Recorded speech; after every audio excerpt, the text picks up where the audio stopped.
Le crédit client. Alors le crédit client, c'est un élément de gestion qui peut se définir par le délai que vous accordez à vos clients pour payer vos factures.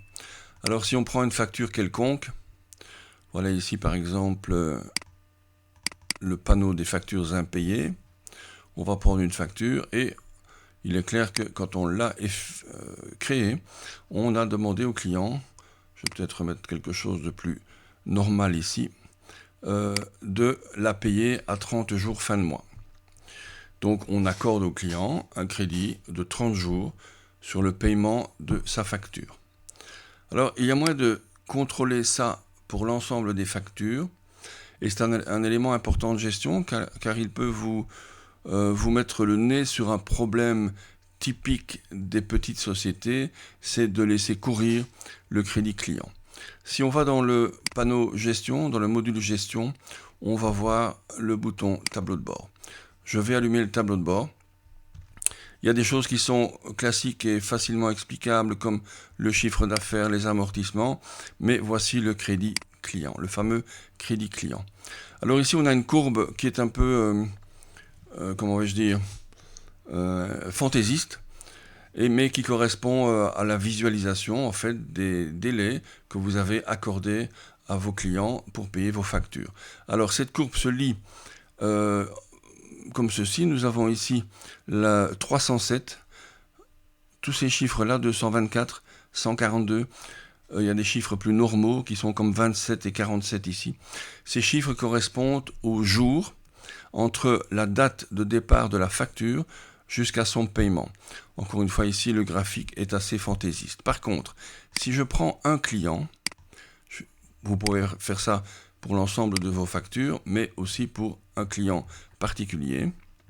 Je vais ici prendre la société GAF et vous allez voir une courbe tout à fait normale, en tout cas presque normale. On a un pic ici, mais qui s'explique par la crise du Covid de 2020. Mais pour le reste, on a ici une série de factures.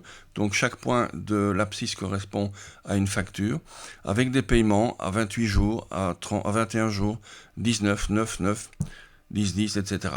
Bon, qui sont des délais de paiement tout à fait normaux. Encore une fois, le pic ici correspond à une période, elle, tout à fait anormale. Mais ce que vous pourriez déduire de cette courbe, c'est que si évidemment vous avez des paiements qui s'effectuent régulièrement à plus de 30-60 jours, il est clair qu'il y a un souci. Il y a un souci. Là, vous payez pour le client son crédit. En tout cas, pour utiliser de l'argent qui devrait déjà être sur votre compte, vous devez trouver d'autres solutions, comme un crédit de caisse, etc. Ce qui n'est évidemment pas très normal. Donc, la déduction à faire de ce type de graphique, s'il dépasse quelques bornes, entre guillemets, c'est de générer des rappels, d'être beaucoup plus difficile dans la gestion des paiements, quitte, si c'est un client qui est de manière récurrente, totalement ou presque insolvable, puisqu'il ne paye jamais ou paye à très longue échéance, quitte à dire à ce client, écoutez, on est désolé, mais on ne travaille plus avec vous. Voilà ce qu'est le crédit client. Il est ici très visuellement représenté sur le graphique.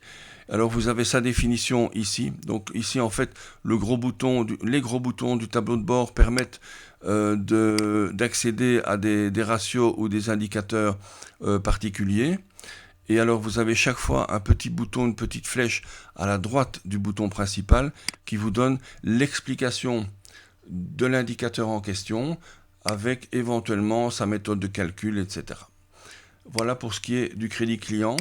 C'est un indicateur qu'on observe assez rarement pour finir, mais il est ici vous met à disposition la possibilité de le voir en quelques clics.